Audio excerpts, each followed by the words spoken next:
Hi everybody, this is Jennifer. Welcome to my channel. Today I'm going to be showing you a new product called Opal Polish, and it's by Cosmic Shimmer, and I'm excited, so let's go ahead and get started.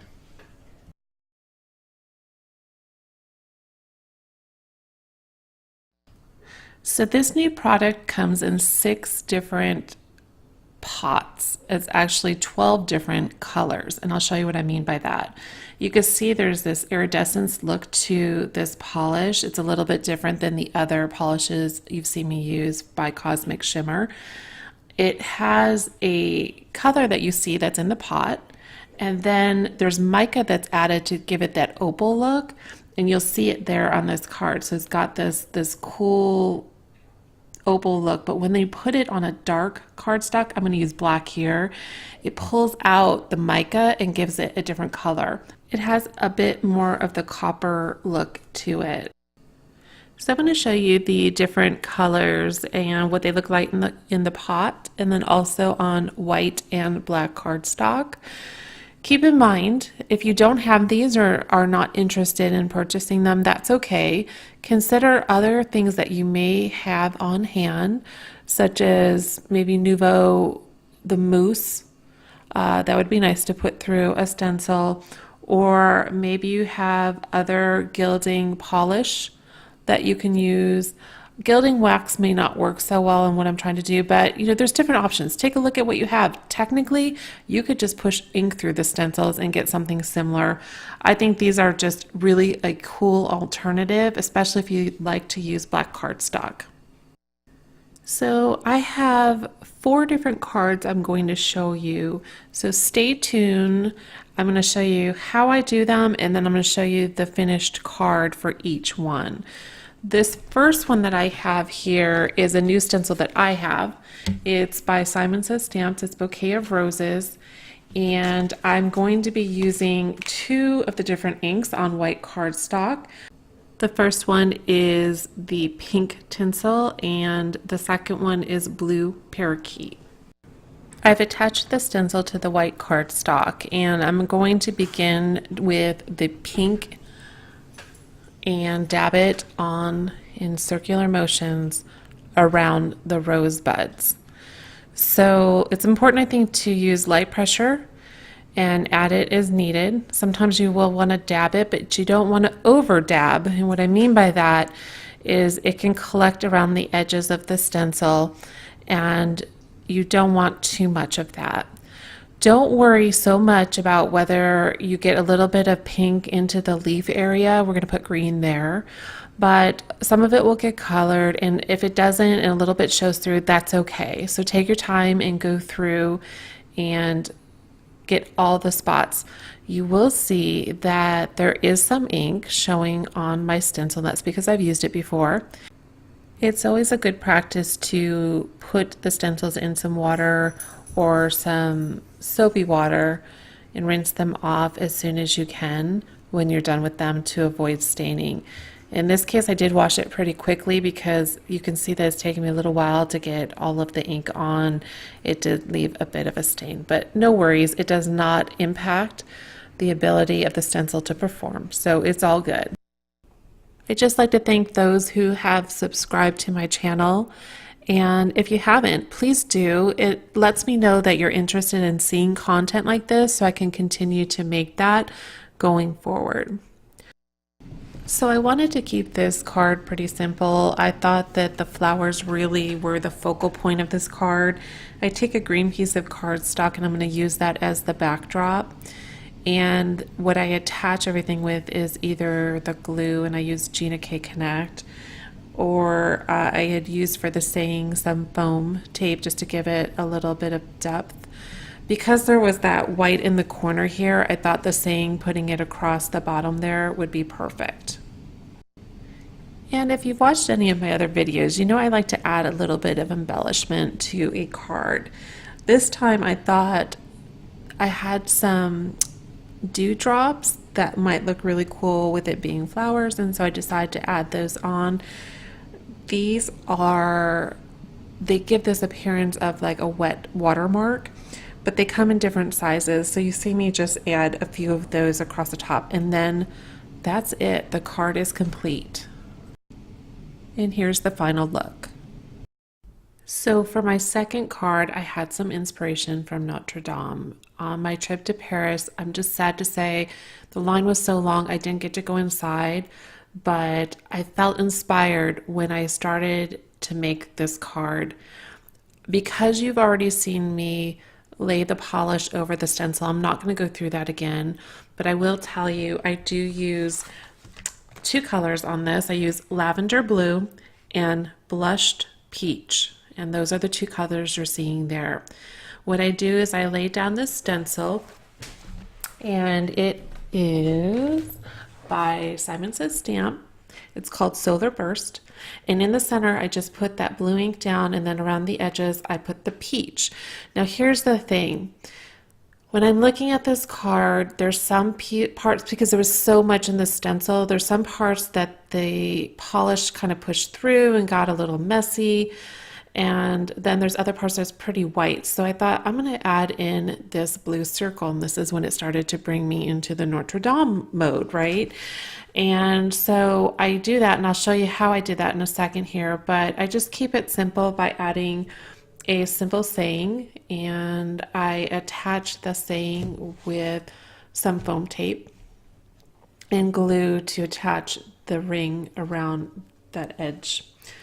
And so how I do that is with some die cuts. I attach two circles together, and in the center of it, it makes a ring. I put it through twice. I use two rings that are white, and you'll see that on the back here, and then the blue on the front, and the blue just pulls out the blue in the polish, as well as the little bit of blue that kind of shows through in the background. So just a quick update, I used some Ulta New Crisp Inks Marigold, and for the saying, it was Simon Says Stamps, do something creative every day. It was a new stamp set I had, and I wanted to be able to use that.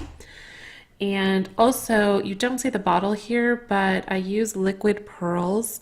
And if you've seen my other videos, I like to use this a little bit. This one is called Oysters, and it's by Ranger. And so I just added those beads around the outside of the circle. So card 3, I actually wind up using two different stencils to make this card. You could just use one. It is by Ulta New. It's called Delilah. And I did stencil A, which is the part that's gold, and it's called the Golden Glow. That's the color I'm using. But I thought it needed a little bit of something, so I actually dove into my Silver Dream gilding polish. That is made by the same company, but it is not the opal. And I add that on the second stencil there, the one with more negative space. So I do a quick stencil one, put it down. You can see how I did it, pushed it through just like I did the other ones. It was pretty easy. There's a lot of open space here, and so the stencil is pretty easy. Again, you want to make sure you attach it so it doesn't move on you. But again, I felt like it needed something, but I didn't want to add too much, so I added in the silver polish on two of the flowers, and that's what you see there. The one down in the bottom right or bottom left corner, and then the top right corner. I thought this might make a good anniversary card just based on the colors, and so that's what I wound up turning it into. I add some vellum behind the card. You can see it just barely there. I also decided to use Honeybee's stitched frames to cut down the card. I like the look of the stitched around the edges. It kind of makes it clean for me. I added this happy anniversary that I had, and then liquid pearls just in a couple of spots throughout the card in that oyster color. Before I show you my final card, I do want to show you this one I did on black cardstock. I used Golden Glow, the Opal Polish, and I used Hero Art's Bold Daisies stencil. And there's some things I liked about the card and some things that I probably would change, and I wind up showing you what I do to make the card a little bit better for me and work for me. But one of the things I liked about it is some of these, like the bursts between the flowers, just came out so beautiful and strong. but then where there was more stencil, it created a little bit too much black in the background for me. So what I wind up doing is, cutting it down. And I think, again, I don't make a card out of it right now, but I think you could easily do that. And you'll see me cut that down and make it, that black part of it go away. You could also have added on and kept it and added on perhaps a saying at the top of it or on the side of it. So just another idea in case you were interested in using the black background, and I'll show you one more. In my final card, I use the black background as well, the black cardstock. I'd love to hear your thoughts on what you think of this video so far. Comment below.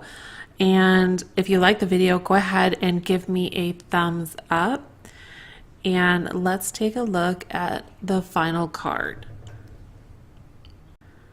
I sometimes like to find inspiration, just like I had mentioned earlier about Notre Dame, and one that I found here, I love peacocks. My family room has a lot of the peacock and teal colors, and so I apologize, not the best picture, but this picture I have in my home inspired my next card.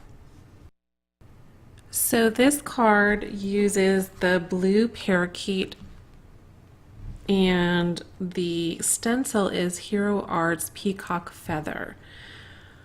I gotta tell you, I was skeptical about what I was going to do with this. Actually, what you're seeing is the cut down version of what I originally did on the black cardstock. There was a lot of black areas, because there was so much detail in the stencil with the feathers. I didn't feel like it came out the way I thought it would, but in the end, it was okay, because what I decided to do with it is make it into this multi-layer card, and again, inspired by that picture.